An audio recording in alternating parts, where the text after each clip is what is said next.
हमें संजीव पारेख तक पहुंचने का कोई तो जरिया चाहिए। कैसे दें सर? हमें संजीव भैया के बारे में कुछ भी पता नहीं रहता है। वो क्या करते हैं, कहाँ रहते हैं, किससे मिलते हैं। एक तो वो मोबाइल फोन नहीं रखते और जब उन्हें जरूरत होती है सिर्फ तभी कांटेक्ट करते हैं। सर, इस आंचल के फोन रिकॉर्ड से आइडिया मिलेगा संजीव ने इसे कहाँ बुलाया होगा मिलने। मंगवा ऑन द डबल। अब हमारे पास संजीव से जुड़ी 4 औरतों के नाम हैं। पहली बीवी गुरप्रीत कौर, अमृतसर की। दूसरी बीवी जया नायडू, हैदराबाद की।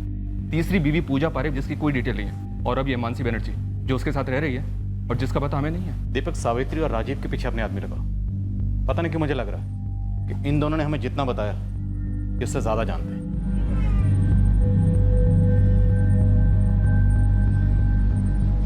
संजीव ने कविता जी को क्यों मारा? कुछ समझ में नहीं आ रहा प्रवीण। क्या किसी झगड़े का जिक्र किया था माँ पापा ने? नहीं नंदिनी, कभी नहीं। तो क्या ऐसा हो सकता है कि स्टेशन के सीसीटीवी में जो तस्वीर है वो संजीव और उसके बेटे की है, लेकिन मर्डर करने वाले 2 लोग कोई और ही हो?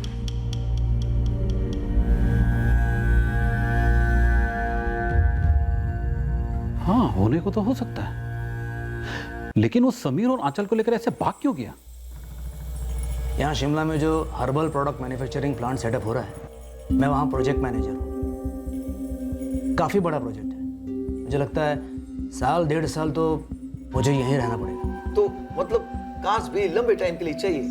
कम से कम 1 साल, ज़्यादा भी हो सकता है। देखिए सर जी, आपकी जो भी रिक्वायरमेंट होगी ना, हम पूरी करेंगे। आपको जितनी गाड़ी चाहिए, कौन सी टाइप की चाहिए, बस 24 घंटे पहले इन्फॉर्म कर दीजिए। हमको भी तो वही चाहिए। मुझे 4-6 जगह जाना पसंद भी नहीं है, उतना टाइम भी नहीं। आप बता दीजिए कि आपको हायर पर गाड़ी कब से चाहिए, हम अभी से बंदोबस्त शुरू कर देते। फिलहाल तो मुझे साइट इंस्पेक्शन के लिए जाना है। अभी इमीडिएटली कौन सी कार अवेलेबल है? अभी हमारे पास सिर्फ नाम है, गुरप्रीत कौर। एड्रेस नंबर कुछ नहीं। 1998 में संजीव पारेख ने अमृतसर की गुरप्रीत कौर से शादी की थी।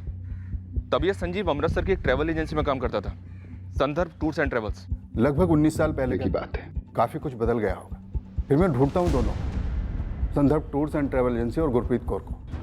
हैदराबाद का एड्रेस नहीं मालूम, सिर्फ नाम मालूम है, जया नायडू। और 16 साल पहले 2001 में शादी की थी उसने।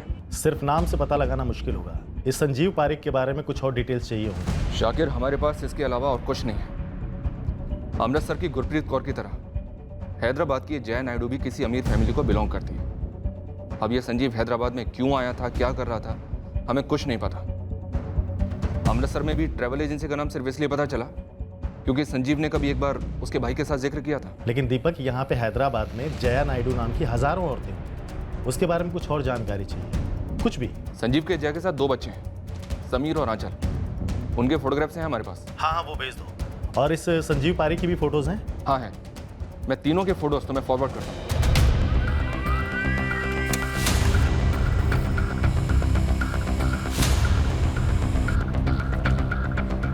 आंचल के कॉल रिकॉर्ड से हमें एक नंबर मिला 14 जुलाई का, जिसके तुरंत बाद ही आंचल गायब हुई थी।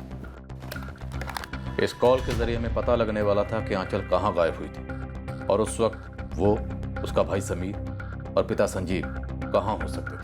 हेलो, असिस्टेंट सब इंस्पेक्टर आरती बात कर रही हूँ दिल्ली पुलिस से। आप कौन बोल रहे हैं? मैडम, ये पीसीओ का नंबर है, लाजपत नगर मार्केट के पास है। क्या बात है मैडम? एड्रेस? सर, पीसीओ वाले को संजीव का फोटो दिखाया, पहचान नहीं पाया, लेकिन पक्का लगता है कि संजीव ने ही फोन किया होगा आंचल को अपने साथ ले जाने के लिए।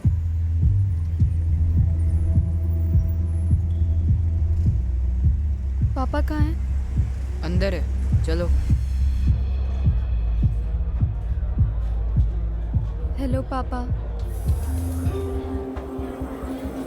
कैसी हो आंचल? मैं ठीक हूँ, आप कैसे हो? मैं भी ठीक हूँ। अच्छा सुनो, हम तीनों को कहीं जाना है।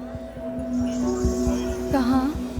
है एक जगह, लेकिन पहले कुछ खाओगी?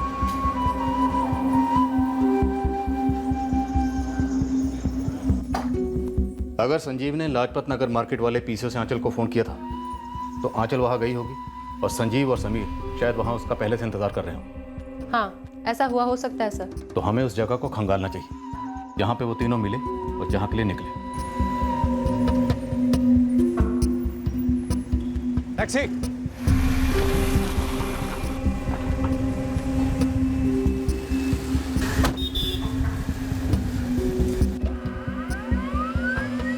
एक पूरे दिन की तलाश के बाद एक मॉल के सीसीटीवी में संजीव, समीर और आंचल को टैक्सी लेते वक्त देखा गया।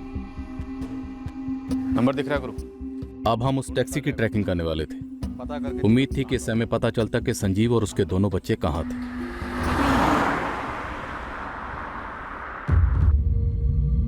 पापा अब हम कहाँ जाएंगे? देखते हैं, कई जगह है जाने के लिए। पर पापा दादी बहुत टेंशन में आ जाएंगी। लेकिन हमें उनको बताना नहीं है कि हम कहाँ पर हैं। राइट आंचल? दीदी, हम कोई सुराग नहीं छोड़ सकते।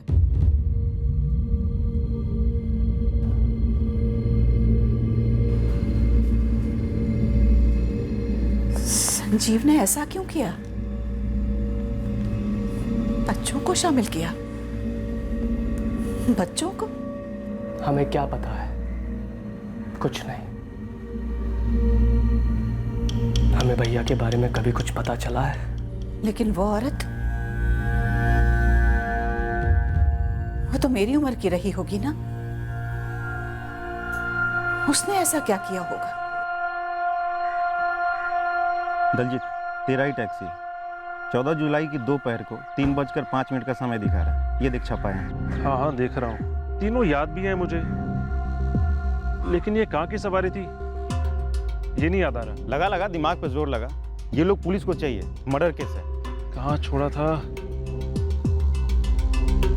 हाँ, कश्मीरी गेट बस स्टैंड के पीछे टूर एंड ट्रैवल वाले हैं ना, जहाँ से अलग अलग शहरों के लिए बसें चलती हैं, वहाँ पे छोड़ा था इन्हें।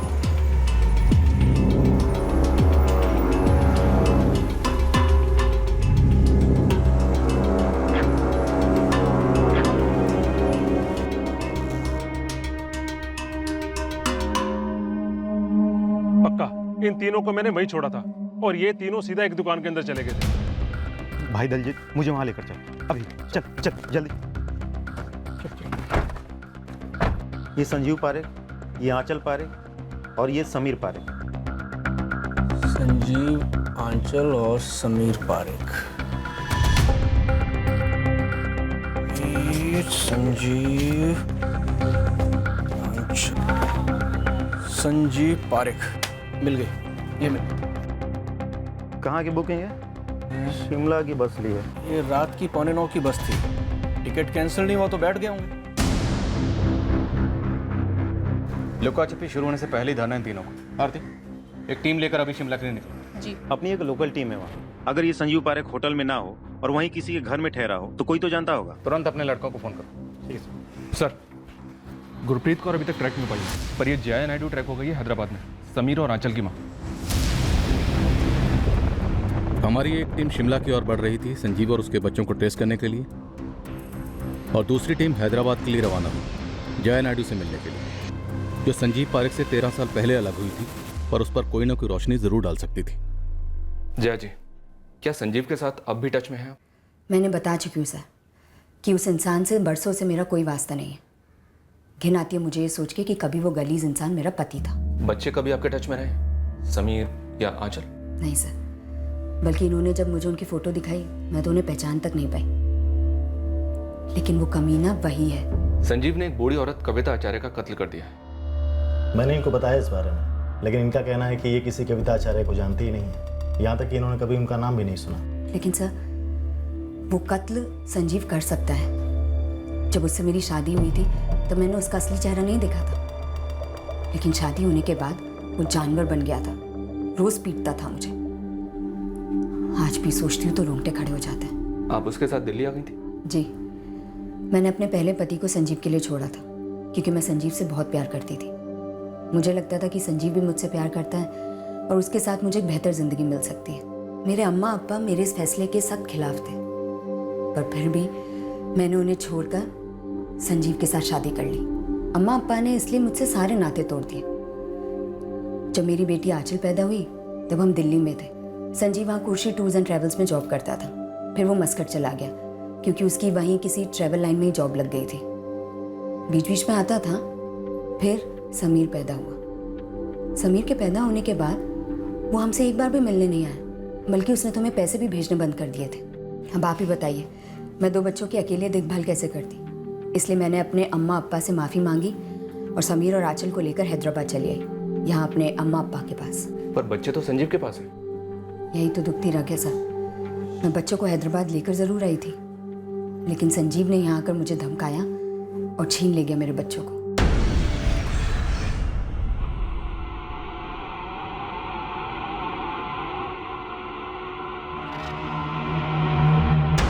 नहीं संजीव भाई, जया भाभी ने कुछ भी नहीं बताया हमें। फोन भी 2 हफ्तों से बंद है। घर भी 2 हफ्तों से लॉक है, समझ लीजिए। बल्कि हमने तो सोचा भाभी आपके पास गई है बच्चों को लेके फॉरेन में।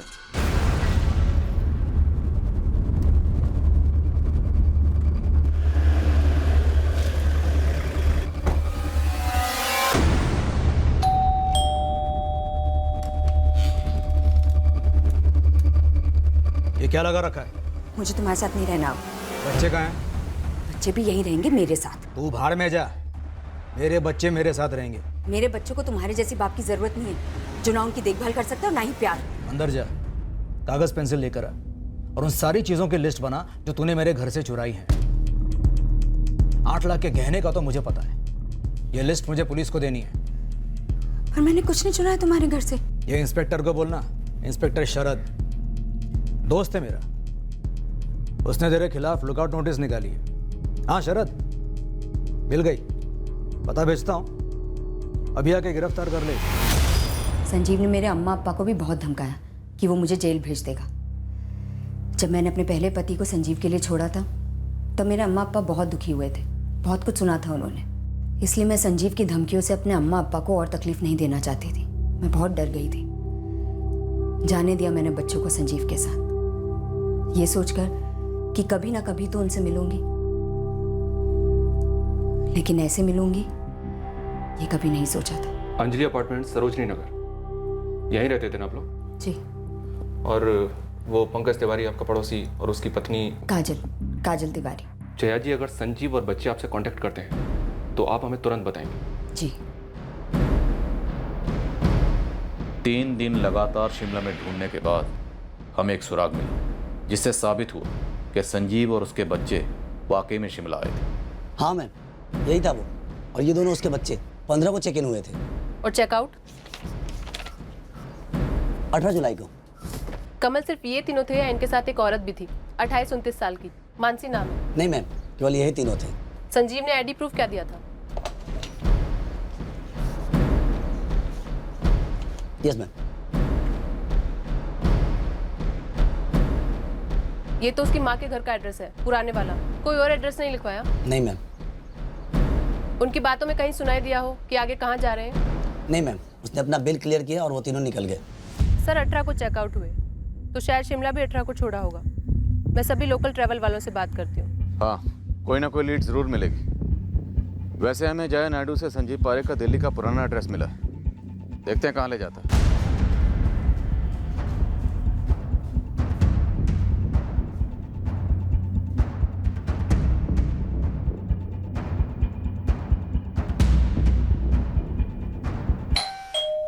हाँ, पेपर में पढ़ा, हिल गए हम तो।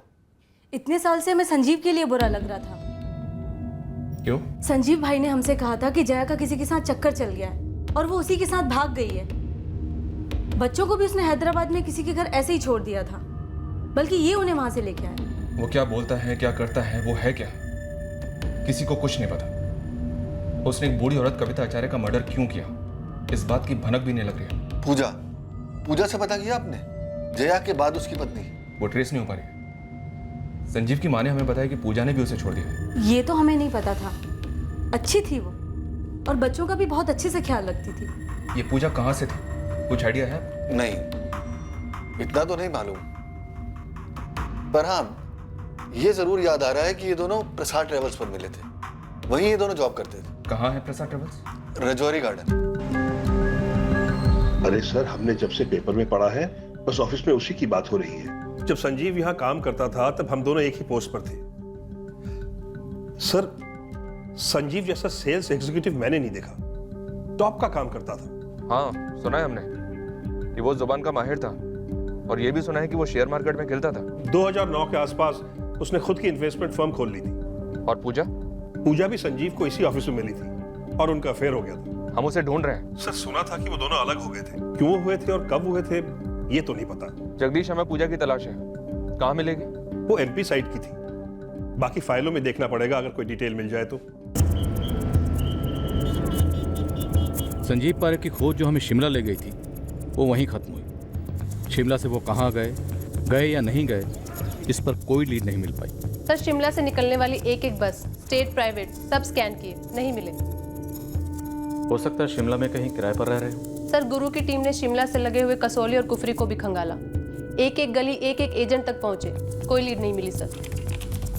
पूजा के बारे में प्रसाद ट्रेवल्स में बात हुई, डिटेल्स आने में थोड़ा टाइम लगेगा। मानसी बनर्जी, उसके बारे में कोई जानकारी मिली? मानसी के बारे में तो कोई कुछ नहीं जानता। सर, संजीव की मदर सावित्री और ब्रदर राजीव दोनों के फोन सर्विलेंस पर हैं। अभी तक कोई कॉल नहीं आया सर। आंचल की क्लासमेट्स? सर, दर्जनों क्लासमेट से बात की, किसी को फोन नहीं आया। यार ये बंदा संजीव पारेख आखिर चीज क्या है? अपनी आईडी देकर चेक इन करता है, चेकआउट करता है और फिर शहर से गायब हो जाता है। कोई हिस्ट्री निकली इसकी क्राइम में? नहीं। जी सावित्री जी। एक आदमी आया है शिमला से संजीव की तलाश में। कौन है ये आदमी? कोई शशांक भट्ट है। कह रहा है कि उस संजीव ने कोई कार ली थी उससे किराए पर। बोला था कम से कम 15 एसयूवी लेगा किराए पर। बड़ी बड़ी बातें की सर जी। बोला जो हर्बल प्रोजेक्ट लग रहा है ना शिमले में, उसका मैनेजर है। कब आया? 17 जुलाई को। फिर क्या सर जी, मैं आ गया उसकी बातों में और गारंटी दी कि सारी की सारी गाड़ियों की सप्लाई मैं दूंगा अगले महीने से। फिर वो बोला कि अभी एक गाड़ी चाहिए 1 हफ्ते के लिए। मैंने भरोसा करके दे दिया, लेकिन सर जी अब नंबर ही नहीं लग रहा। नंबर कौन सा दिया था? ये वाला सर जी। लेकिन सर ये नंबर एग्जिस्ट ही नहीं करता। कभी बात नहीं की इस नंबर पे? कभी जरूरत नहीं पड़ी ना सर जी। वो 17 को मेरे पास आया और फिर 18 को दोबारा आया और 18 को ही गाड़ी लेकर निकला।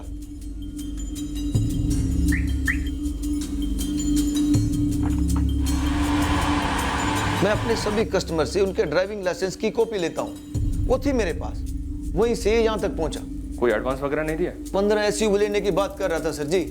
उस चक्कर में मैंने इस कार के बारे में बोला ही नहीं, पूछा ही नहीं कुछ, और चुरा के ले गया साला मेरी गाड़ी। चुराई गाड़ी की फोटो है, कागजात है? हाँ फोटो है, कागजात के डुप्लीकेट है।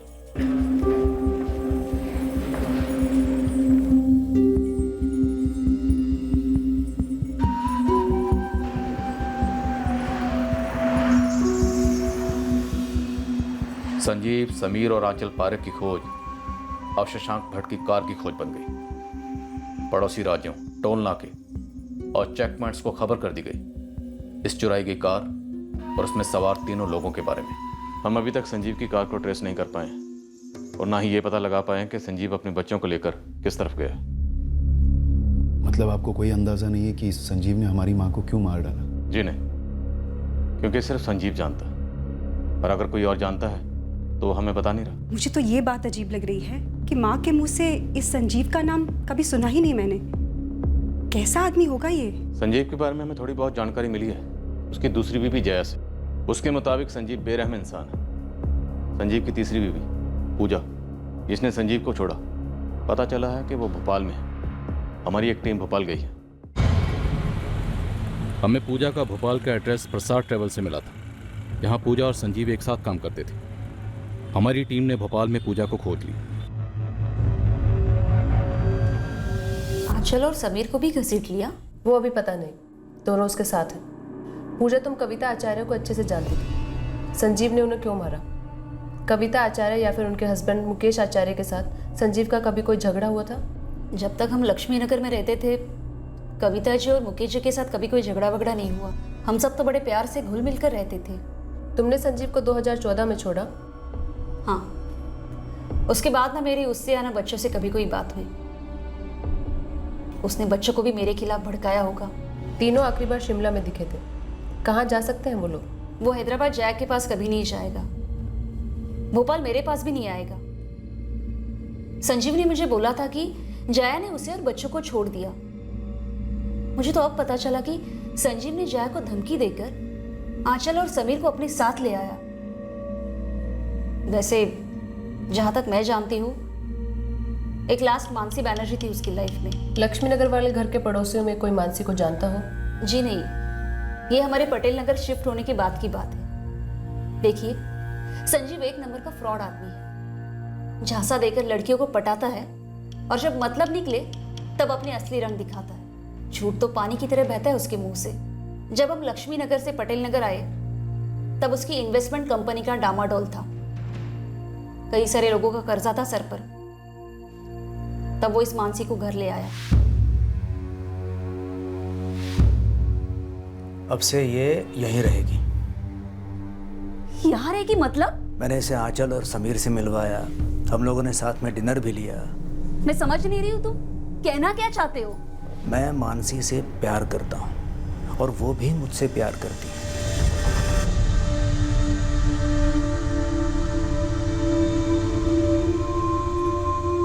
माँ, हमें वो अच्छी नहीं लगती है।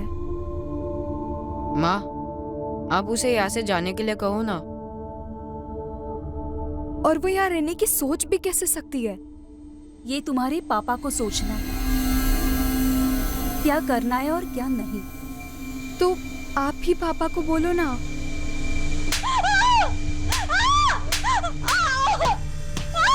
मार तो बहुत खाई थी मैंने। उसके बच्चों को अपने बच्चों जैसा मानती थी। वो भी मुझसे बहुत प्यार करते थे। माँ कहते थे। संजीव ने मुझे पहले ही बोल के रखा था कि मेरे खुद के बच्चे नहीं होंगे। सब कबूल था, पर दूसरी औरत कबूल नहीं थी, इसलिए मैंने उसे छोड़ दिया। हमें इस मानसी की कोई खबर नहीं मिल रही। मुझे नहीं लगता कि मानसी बहुत ज्यादा सीरियस थी। वो तो बस संजीव की चिकनी चुपड़ी बातों में झूम रही थी। लक्ष्मी नगर से निकलने के बाद तुम लोग पटेल नगर शिफ्ट हुए। वहाँ का एग्जैक्ट एड्रेस क्या है? देती हूँ। और एक बात, ये मानसी कोलकाता से है। एक बारी उसने मुझे बोला था। और ये संजीव मोबाइल फ़ोन यूज़ नहीं करता, सच है? सच है। और वो इसलिए क्योंकि उसने बहुत सारे लोगों को दगा दिया था। उन सब से बचने के लिए वो जानबूझकर मोबाइल इस्तेमाल नहीं करता था। और ये सब मुझे शादी के काफ़ी बाद पता चला। मानसी का कोई नंबर है? देखना पड़ेगा। पूजा ने पटेल नगर का जो एड्रेस दिया वहाँ जाकर आए। पड़ोसियों को मानसी तो याद है, पर सिर्फ नाम से। वो लोग 2015 में वहाँ से निकले। मानसी का कोई कॉन्टैक्ट नंबर मिला? आरती के पास मानसी का पुराना नंबर है जो कोई और इस्तेमाल कर रहा है। वैसे मैंने 2015 के पहले के कॉल रिकॉर्ड्स मंगवाए हैं जब वो नंबर मानसी यूज़ कर रही थी। हमारे पास उस चुराई हुई गाड़ी पर भी कोई लीड नहीं जिसमें तीनों फरार हुए। इसके पहले कि हम मानसी तक पहुंचते, हमें चुराई की कार की खबर लखनऊ से मिली। शिमला की ये गाड़ी लखनऊ की एक सेकेंड हैंड कारों की दुकान में पाई गई।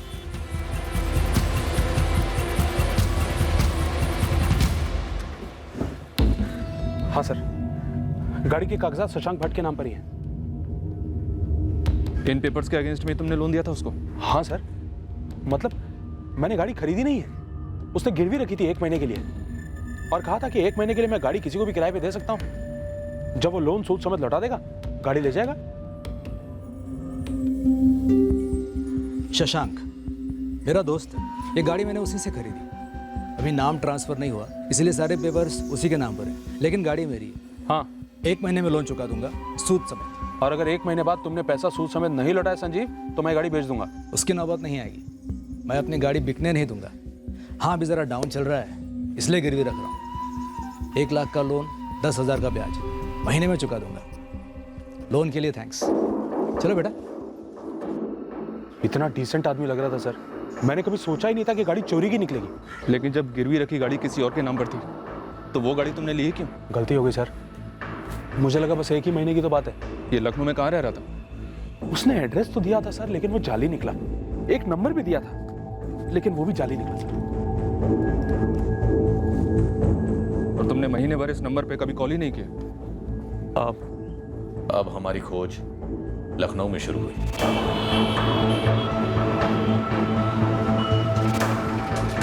सारे होटल्स, गेस्ट हाउसेस और जहां भी संजीव और उसके बच्चों के रहने की संभावना थी, हमने वहां पूछताछ की। अब हम हताश हो रहे थे। मानसी बनर्जी, दिल्ली पुलिस। सारी कोशिशों के बावजूद संजीव पारेख हमारे हाथ नहीं लग रहा था। पर हम मानसी बनर्जी तक पहुंचे। अरे संजीव, ये बच्चे मेरे पास क्यों आएंगे? क्यों आएंगे वो छोड़िए, आया था या नहीं आया था ये बताइए। क्या उसने आपको फ़ोन किया था या किसी भी तरह से आपको कांटेक्ट करने की कोशिश की थी? मैं इन्हें सब कुछ फ़ोन पर बता चुकी हूँ। आपके दोबारा पूछने से कुछ बदल नहीं जाएगा। आप उसकी ज़िंदगी में सबसे रीसेंट औरत थी। क्या आप दावे के साथ कह सकते हैं कि मेरे दौरान या मेरे बाद उसकी ज़िंदगी में कोई नहीं आया? हमें खबर है, आप लास्ट थी। देखिए सर, 2015 में मैं उससे अलग हो गई थी और वैसे भी हमारे बीच कुछ सीरियस नहीं था। बस कुछ तो था कि जब तक चला तब तक ठीक था। उसके बाद मुझे मेरा बॉयफ्रेंड मिल गया और मैं उससे अलग हो गई। बाय मतलब क्या बाय? हाँ क्या बाय? बाय मतलब अलविदा। जा रही हूँ मैं तुम्हें छोड़कर हमेशा के लिए। लेकिन क्यों? मैं तो तुमसे शादी की बात करने वाला था। हाँ तो तुम्हें शादी करनी है तो करो ना, पर तुम्हारी शादी मुझसे नहीं हो सकती। मानसी, तुम ये गलत कर रही हो। देखो संजीव, ड्रामा नहीं करते हैं। मुझे मेरी उम्र का और मेरी वेवलेंथ का लड़का मिल गया। सीरियस हूँ मैं उसके साथ, बहुत जल्द सेटल हो जाऊंगी। तो फिर तुम यहाँ आई क्यों थी मेरे घर? डेफिनेटली आंचल और समीर की माँ बनने तो आई नहीं थी। पूजा नहीं हूँ मैं। मानसी, तुम मेरे साथ ऐसा नहीं कर सकती। तो तुम भी मेरे साथ ऐसा नहीं कर सकते कि जबरदस्ती शादी की उम्मीद करो। नहीं मतलब नहीं। हाँ, ठेस तो पहुंची थी उसे, पर मैंने ज्यादा केयर नहीं किया और तब से मैंने उससे कट ऑफ कर दिया। और सर, मैं नहीं जानती कि कविता आचार्य कौन है और संजीव ने उसका मर्डर क्यों किया।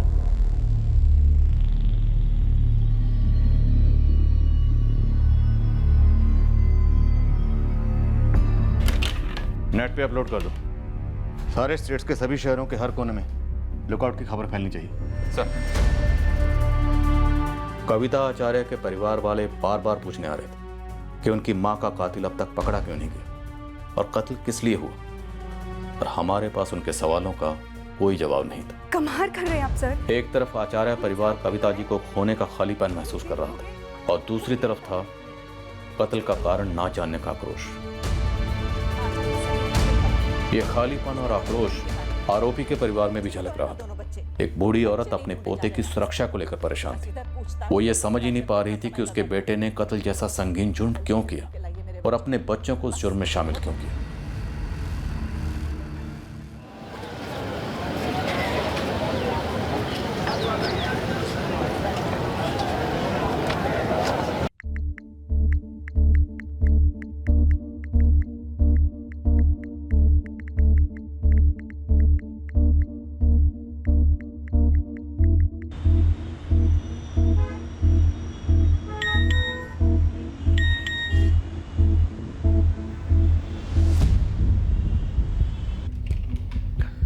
दिल्ली पुलिस के सोशल मीडिया अकाउंट पर ये मैसेज आया संजीव पारेख के बारे में। मेरा नाम भास्कर झा है। आपने जिस क्रिमिनल का फोटो डाला था नेट पर, संजीव पारेख, उसने मेरे साथ फ्रॉड किया है। यहाँ वाराणसी में। इस भास्कर झा से तुरंत कांटेक्ट करो। पूरे 2 महीने हम संजीव पारेख के पीछे लगे रहे, वो हमारे हाथ नहीं लगा। अब अचानक से ब्रेक थ्रू एक ऐसे शख्स से मिल रहा था जिसका कविता आचार्य मर्डर केस से कोई वास्ता नहीं था, पर संजीव से जरूर था। एक हफ्ता पहले संजीव ने मुझे बाइक बेची थी। मुझे बोला 2 दिन में बाइक के पेपर्स दे देगा। अब हवा हो गया सर। कहाँ रह रहा था? सर, यहाँ एक गणेश लॉज है, वहाँ अपने बेटे और बेटी के साथ रह रहा था सर। सर, बाइक ऋषिकेश से चोरी हुई है, किराए पे ली थी, फिर इसका जीपीएस निकाला और इसको यहाँ वाराणसी में ले आया। इस वक्त कहाँ होगा वो? पता नहीं सर, लेकिन 3 दिन पहले मैंने उसे 80 घाट पे देखा था। मैंने जैसे ही आवाज़ लगाई सर, भाग खड़ा हुआ। भीड़ का फायदा मिल गया सर उसे, वरना मैं उसे वहीं धर लेता। तुम्हारी पहचान कैसे हुई? सर, मैं यहाँ पे टूरिस्ट गाइड हूँ। मैं संजीव पारेख और उसके दोनों बच्चों को सैर करवा रहा था सर। बातों बातों में मुझसे बोला कि वो यहाँ पे एक ट्रैवल एजेंसी डालना चाहता है, गाड़ी खरीदने वाला है, इसलिए बाइक बेचना चाहता है। सर, मैं झांसे में आ गया। नंबर दे उसका। ये लीजिए सर। सर, ये संजीव पारेख मुझसे बहुत बड़ी बड़ी बातें कर रहा था। मुझे बोला दिल्ली में इसकी एक एजेंसी है, मस्कट में एक एजेंसी है। मुझे लगा इंटरनेट पे सर्च करूंगा तो कोई जानकारी मिल जाएगी। सर, जैसे ही मैंने इसका नाम डाला, सबसे पहले मर्डर वाली खबर और इसकी फोटो दिख गई। सर, मैं तो देख के ठंडा पड़ गया एकदम से। नंबर स्विच ऑफ है। तुमने 80 घाट पर कब देखा था? 3 दिन पहले? हाँ सर, 80 घाट पे 3 दिन पहले। वैसे 3 दिन काफ़ी होते हैं। चांसेस कम है कि वो अभी भी वाराणसी में हो। अखिलेश, फिर भी कोशिश करो। सर, पूरा नेटवर्क लगा देता हूँ। दिल्ली, शिमला और लखनऊ के तजुर्बों के बाद हमें यह लग रहा था कि इस बार भी संजीव पारेख हमारे हाथ से निकल गया, वाराणसी छोड़ चुका है, और फिर भी हमने कोई कसर नहीं छोड़ी और आखिर में मेहनत रंग लाई।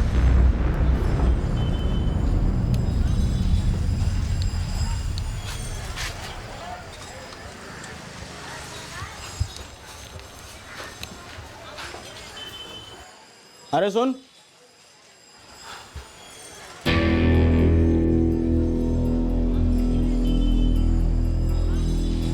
चाय नमकीन लेके आ।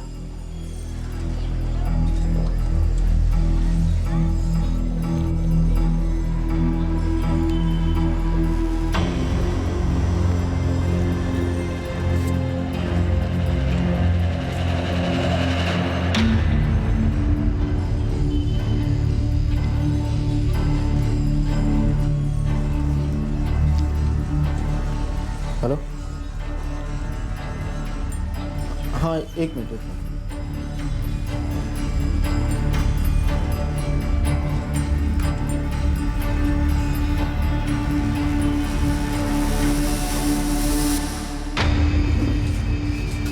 साहब, मैं फोन करने बाहर गया, भाई गायब, ये लड़का यहीं बैठा रहा। समीर, हाँ तुम्हारे पापा संजीव पारे कहाँ है? वो 15 मिनट में आएंगे। बिल चुका देना और यहीं रुकना, मैं 15 मिनट में आता हूँ।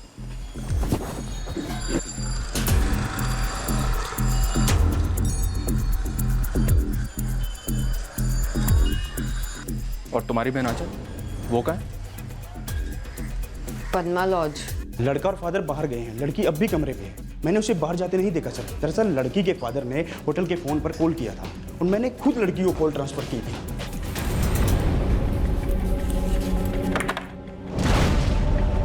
वो रही सर।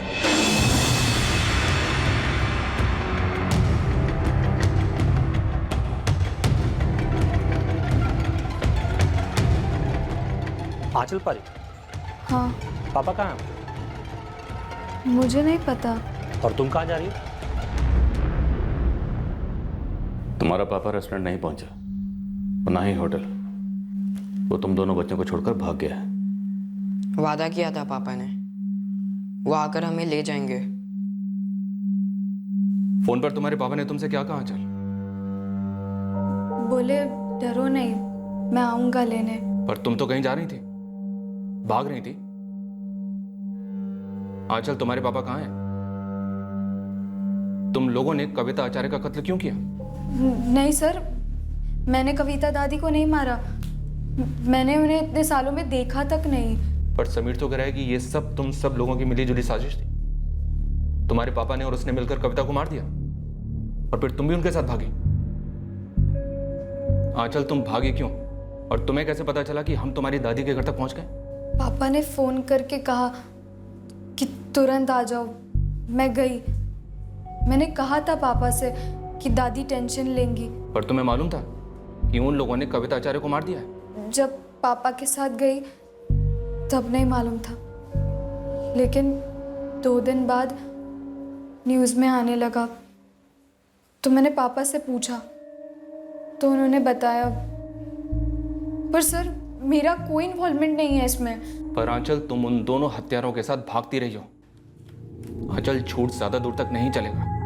बता दो हमें, कहाँ हैं तुम्हारे पापा? तो तुम्हारे पापा ने तुम्हें क्राइम शोज की वीडियोस दिखाए 4 महीने लगातार, ये मर्डर करने के लिए? हाँ।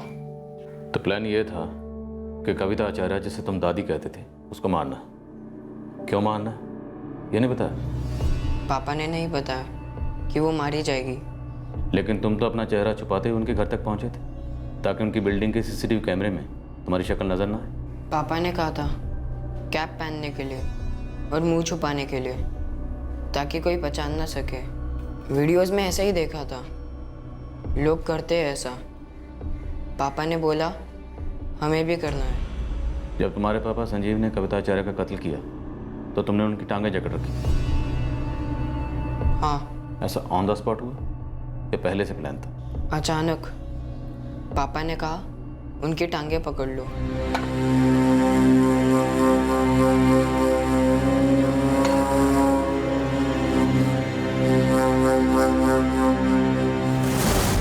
संजीव, छोड़ो संजीव, संजीव छोड़। छोड़, कस के पकड़। अरे क्या कर रहे हो संजीव? अरे छोड़ संजीव, हाथ छोड़ ना मेरा।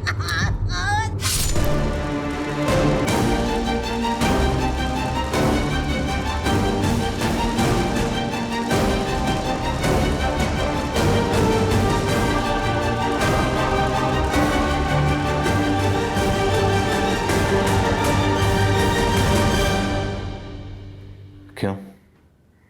क्यों मार डाला? मुझे नहीं पता। पापा और कविता दादी के बीच में कुछ बातचीत हुई थी। किस बारे में? पैसा। संजीव, इतनी दूर आए हो तो चाय पी के जाना, लेकिन इस विषय पर अब चर्चा नहीं। मेरा सर फटा जा रहा है तुम्हारी इन बातों से। ऐसी कौन सी बात कह दी मैंने? अपने पैसे ही तो मांग रहा हूं। लो चाय पी लो। देखो संजू, मेरा दिमाग और मत खाओ। 3 साल पहले जब मैंने आपको फ़ोन किया था, आपने कहा था 1 लाख रुपए धीरे धीरे करके चुका दूंगी, हर महीने किस्तें दूंगी। कुछ नहीं दिया। 2 साल पहले जब मैंने आपको फ़ोन किया था, आपने कहा था प्रॉब्लम में हूँ, नहीं दे सकती। अब मैं प्रॉब्लम में हूँ, मुझे मेरे पैसे चाहिए अभी। मेरे पति मुकेश और तुम कैरम खेला करते थे, लेकिन तुम दोनों के बीच ये पैसों की लेन देन कब हो गई मुझे नहीं पता, भगवान जानता है। नगद लिए थे मुझसे और कहा था लक्ष्मी नगर का घर बेचकर द्वारका में फ्लैट लूंगा, तब पैसे होंगे हाथ में दे दूंगा। कुछ नहीं दिया। अब वो नहीं रहे तो तुम्हारी जो मर्जी है वो तुम बोलोगे। जाने से पहले उन्होंने मुझे तो नहीं बताया था तुम्हारे इस लोन के बारे में। तो फिर मैं 1 लाख क्यों बोलता, 10 लाख बोलता ना। संजीव, तुम्हें जो बोलना है बोलो, जो सोचना है सोचो, मुझे फर्क नहीं पड़ता। लेकिन एक बात ध्यान से सुनो, मैं यहाँ अकेली रहती हूँ, इनके पेंशन पे मेरा गुजारा होता है। तुम्हें देने के लिए मेरे पास एक फुट्टी कौड़ी तक नहीं। मुझे मालूम था पैसे वापस करने का आपका इरादा ही नहीं है। तो फिर पूछते क्यों हो? मत पूछा करो। लेकिन ये प्लान तो 4 महीने पहले से चल रहा था कि कविता आचार्य को मारना है। मुझे नहीं पता। जब संजीव तुम्हें तुम्हारी दादी से अलग लेकर चला गया था तो तुम लोग कहाँ रह रहे थे? पंचकुला। वहाँ पर पापा का एक घर है और वो वहाँ जॉब कर रहे थे। तो तुम लोग पंचकुला से दिल्ली आए थे, द्वारका, 10 जुलाई को? हाँ सर, संजीव भैया ने बच्चे का ब्रेन वॉश कर दिया होगा। एक बार संजीव पारेख हाथ लग जाए तो फिर पूछते हैं उससे।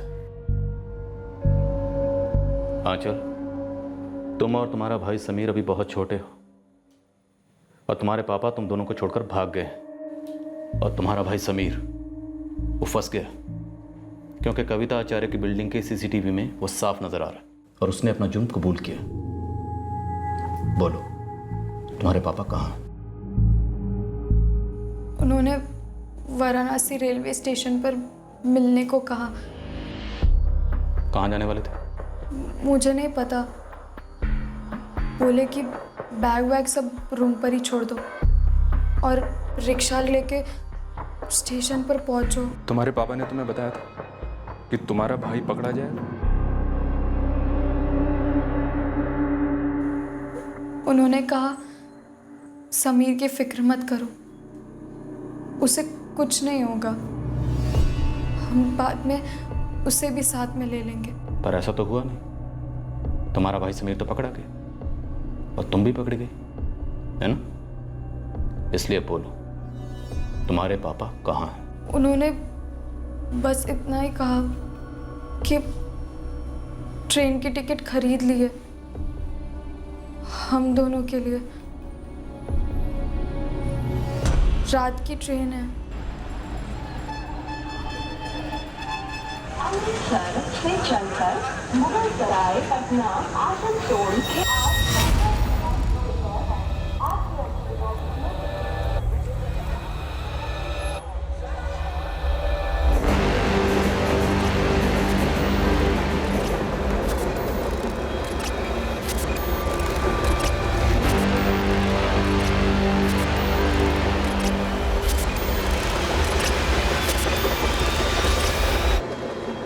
मुझे वही लग रहा है। ध्यान से आगे बढ़ना। इस बार संजीव पारेख का चेहरा छुपाने का पैंतरा काम नहीं किया। हमने उसे हर तरफ से घेर लिया था।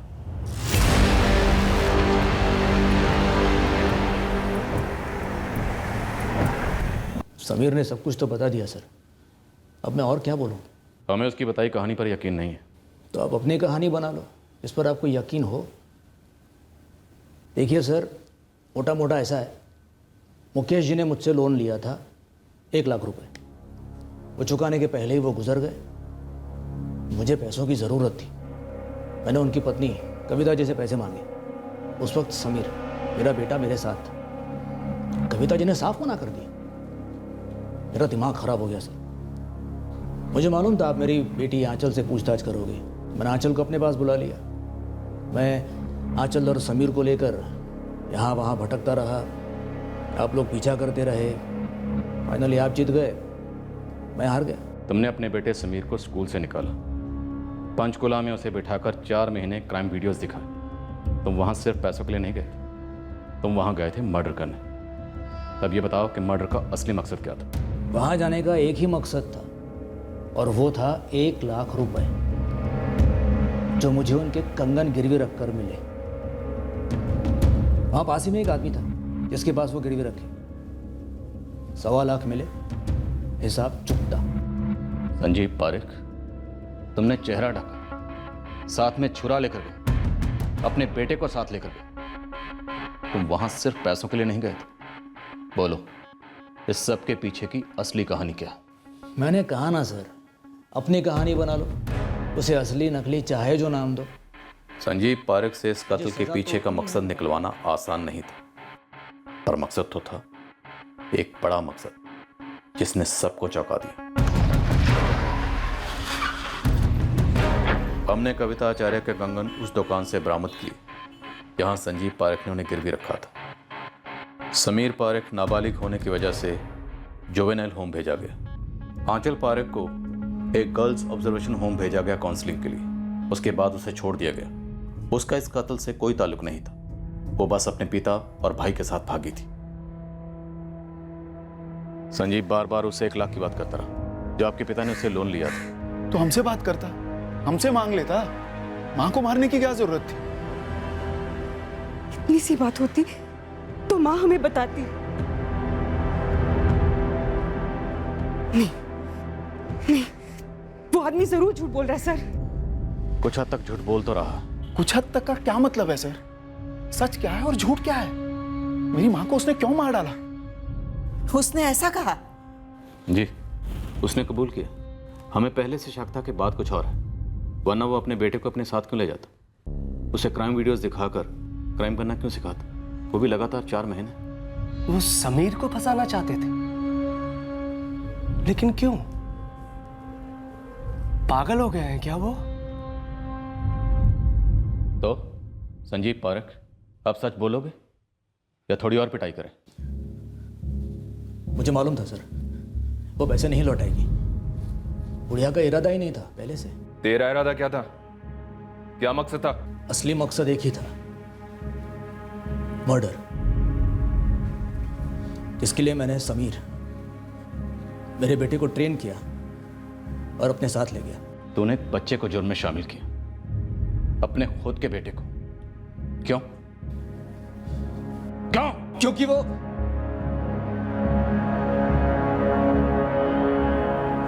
वो समीर मेरा बेटा नहीं है। जया के अफेयर की निशानी है, उसकी चीटिंग की पैदाइश।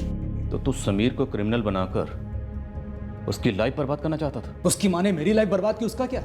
हाँ? उसे क्या लगा था मुझे पता नहीं चलेगा? मैं तो वहां था, मस्कत, फैमिली के लिए पैसे कमा रहा था, और वो यहां अपने पेट में किसी का पाप पाल रही थी, पता नहीं किसका। फिर भी मैंने सोचा सब भूल जाता हूं, नए सिरे से जिंदगी शुरू करता हूं। लेकिन एक दिन अचानक साली बच्चों को लेकर भाग गई, कुछ बताया नहीं, कोई रीजन नहीं, कुछ नहीं। अरे फिर भी एक छोटे बच्चे को जुर्म में शामिल करने का लॉजिक क्या था? वो भी मर्डर जैसा जुर्म? बदला, और क्या? समीर मेरा बेटा नहीं है, वो मेरा खून नहीं है। वो जिए मरे, उसका जो भी हो, मुझे कोई फर्क नहीं पड़ता।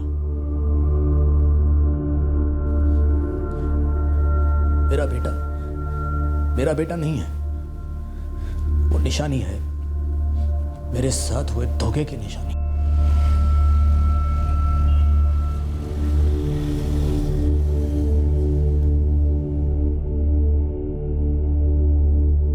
एक क्रिमिनल को जेल भेजा जा सकता है, उस पर अदालत में मुकदमा चलाकर उसके जुर्म को साबित करके उसे सजा दिलाई जा सकती है, लेकिन उस ख्याल को, उस क्रिमिनल इरादे को किसी के जहन से जुर्म करने से पहले ही कैसे निकाला जाए, खासकर तब जब वो क्रिमिनल इरादा एक निजी अधूरेपन से उभरा। एक गहरी रंजिश एक घाव से निकलती है जो वक्त के साथ एक बड़ी गलती का रूप ले लेती है।